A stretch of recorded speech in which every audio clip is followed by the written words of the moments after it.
సాధారణంగా సక్సెస్ జోష్లో ఉన్న హీరో సినిమాలకు ఎలాంటి అడ్డంకులు ఉండవు. థియేటర్ల నుంచి డిస్ట్రిబ్యూటర్ల వరకు అందరూ హిట్ హీరోల సినిమాల కోసం క్యూ కడతారు. కానీ ఒక్క తమిళ హీరో విషయంలో మాత్రం ఈ ఫార్ములా రివర్స్ అవుతోంది.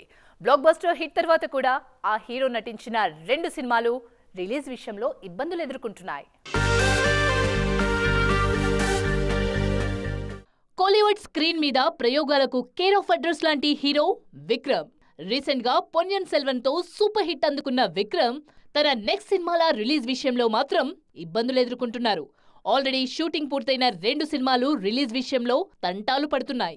గౌతమ్ మీనన్ దర్శకత్వంలో చాలా కాలం క్రితమే ధృవ నక్షత్రం సినిమా చేశారు విక్రమ్. స్పై యాక్షన్ ఎంటర్టైనర్ గా తెరకెక్కిన ఈ సినిమా ఆర్థిక సమస్యలతో ఏళ్ల తరబడి వాయిదా పడుతూ వస్తోంది. PS2 రిలీజ్ తర్వాత ధృవ నక్షత్రం టీంలో కదలిక కనిపించినా ఇంతవరకు రిలీజ్ మాత్రం కాలేదు. ఇప్పుడు తంగలాన్ విషయంలోనూ పరిస్థితి అలాగే ఉంది. ఈ సినిమా షూటింగ్ పూర్తయి చాలా రోజులవుతున్నా రిలీజ్ డేట్ పై క్లారిటీ రావడం లేదు. ముందు డిసెంబర్ అన్నారు, ఆ తర్వాత పొంగల్ అన్నారు, ఆ తర్వాత రిపబ్లిక్ డేకి పోస్ట్పోన్ చేశారు. ఇప్పుడు ఆ డేట్ కి కూడా రిలీజ్ కష్టమే అన్న టాక్ వినిపిస్తోంది. ఇలా విక్రమ్ సినిమాలు వరుసగా వాయిదా పడుతుండటంతో ఫ్యాన్స్ ఫీల్ అవుతున్నారు.